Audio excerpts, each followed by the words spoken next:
Okay, folks, this second video in our functions, we're now looking at them into a bit more detail. We're going to look at how we do actual sums using inputs and outputs and look back at our notation again. Okay, so first of all, what is a function? A reminder, a function in maths is a rule.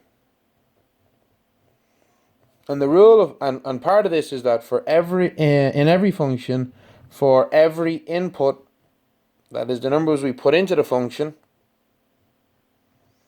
there must be only one output.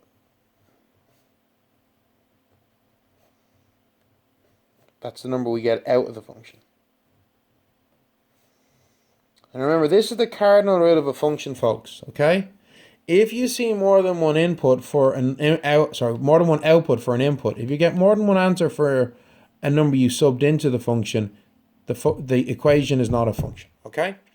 So the first notation we came across is this idea of f of x, which is a way we can write a function. So we're saying if we have a function f, okay, which has our set of inputs x, okay? This is just one way of saying function. Whenever you see this, you're like, okay, I'm dealing with a functions question.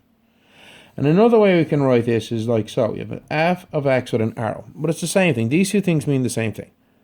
Now, unfortunately, just to confuse you, sometimes in functions they will just say y is equal to, okay? And what you have to remember is that f of x is the same as y. They are two different ways of saying the same thing. But don't get too confused. We will get onto it again, okay? So anyway, let's look at an example of a function. So I have a function. F of x is equal to 2x plus 4. All right? Now the domain of this function, and remember we said domain is the set of all possible inputs, is 1, 2, 3, 4, and 5. And we want to find the range. Well, there's a very, very simple way of doing this, and that is we can create a table. We don't have to create a table, and we're not going to bother a table this first time. First time I'm going to do it individually, but we'll show how tables can make things easier. So first thing I'm going to do is going to get this first input 1, and I'm going to sub it in. So instead of writing f of x, I write f bracket 1. Now, how come I'm doing this? Well, it's very simple. I'm replacing x, which represents our input, with an actual input, 1. So instead of saying, well, x, I'm saying, no, x equals something. It equals this first input, 1. So anywhere in my function I had an x, I replace that with the number 1. So f of 1 is equal to 2 times 1 plus 4, because the function f of x was 2 times x plus 4. And then you just do your sum. 2 times 1 is 2 plus 4 is 6. And then we get our next one, f of 2. Where am I getting the 2 from? It's the next input in our domain. So anywhere I had an x in my function, I replace it with a 2. 2 times 2 is 4, plus 4 is 8. Next we have f of 3. Where's the 3 coming from? It's the third input in my function. What do I do with this 3? Well, I've replaced the x up here with a 3. So I replace any x's also with a 3. 2 times 3 is 6, plus 4 is 10. Next is f of 4. So replace the x with a 4. 2 times 4 is 8, plus 4 is 12. And finally we have f of 5. 2 by 5 plus 4 is equal to 2 by 5 is 10, plus 4 is 14. And we now have our 5 outputs. So let's write the range, which is the set of all the outputs. 6, 8, 10, 12, and 14. And now finally I want to introduce us to another word, and that is couples. We've never come across this word before, but we have couples. The couple is basically the matching pair of an input and an output. So if I write the set of couples for this function, I say 1 and 6, 2 and 8, and this is why we write them is in separate brackets, separated by a comma within the curly brackets. The curly brackets represents a set 3 and 10, 4 and 12, 5 and 14. So we have the domain, our set of inputs, the range, the set of outputs, and the couples, the set of matching inputs with outputs. All right? So, let's see if we can find a slightly more challenging question. Okay?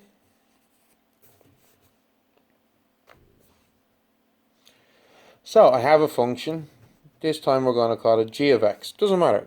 Basically saying the function's name is g. Okay, and g of x means we're dealing with a function. Okay, and the equation for this is x squared. And I have a mapping diagram. Here's all my inputs. And we don't know what this one is. We're going to find out.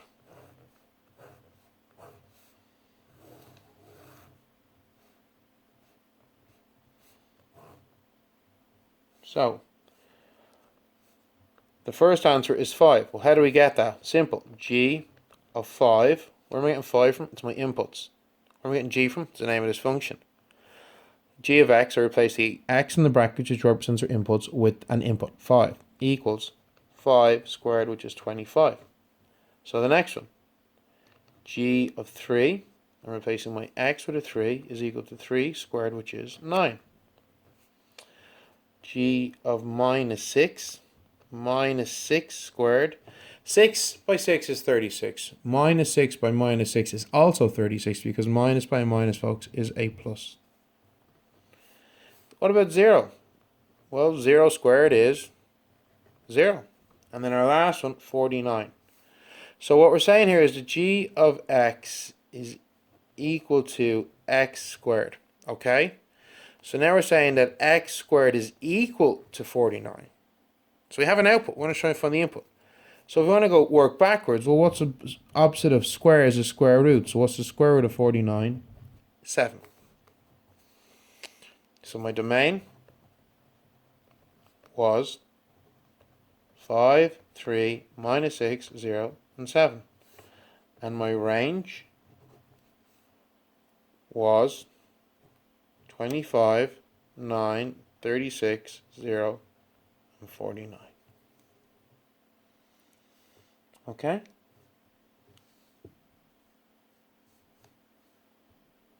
So let's look at maybe one more example, if we can.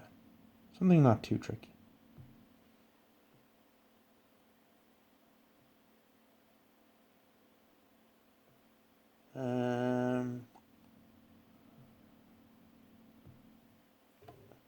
Actually, I'm going to show you one more thing now with respect to how we do functions, and that is another way that we can write our range of inputs, okay? And it's just a notation we need to be familiar with. It's not too tricky. You just have to be familiar with how to read it, okay? It's really not that hard, I promise you all. Okay, just looking for a question on my study links. That would be, or study clicks rather, which would be a nice one. Okay. So I have a function, f of x. And this is a way that we will see this being wrote.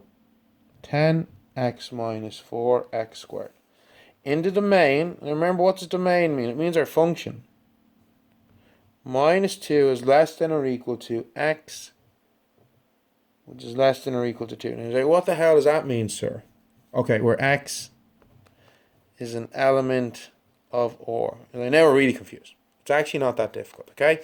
Now, first of all, what's a domain? A domain is the set of, remember that's another way I write my f's, folks, inputs.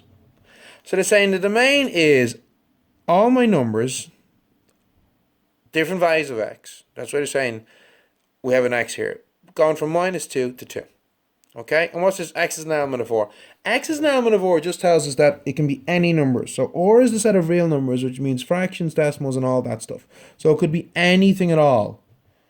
Any real numbers or whatever. But it doesn't have to be. So basically, I can write these out now. Okay, and I'm going to say, right, well, f of, we're going to start off with our first one, minus 2. F of minus 1. F of 0. What am I doing? I'm writing down all the numbers from minus 2 to 2. F of 2, 1, and sorry, F of 2. And that's how we do something like this. And then we stay, there's my function. So now instead of an x, I have minus 2. Because I've changed the x for the input minus 2.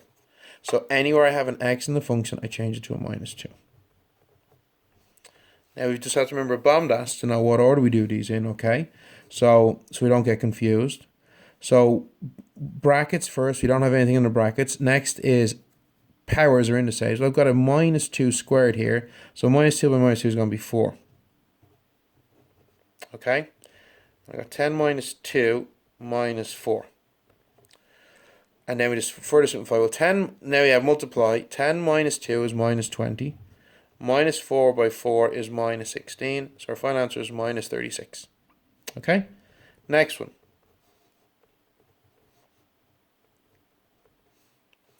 So now we have powers first. So that doesn't change. The minus 4 is still there, but the minus 1 squared becomes 1, because minus 1 by minus 1 is 1. So now we have 10 minus 1 is minus 10. Minus 4 by 1 is minus 4. Minus 14. Next we have 10 f of 0. Well, 0 squared is still 0. So our sum becomes minus 10 by 0 minus 4 by 0, which is just 0. Next we have 1 instead. So let's look at it again. 1 squared is 1. So the sum becomes 10 by 1 minus 4 by 1. So this is my sum. Now where'd the power go? I did it. Okay, 1 by 1 is 1. So it's going to be 10 by 1 is 10. Minus 4 by 1 is minus 4. Okay, so 10 minus 4 is 6. And then our last sum,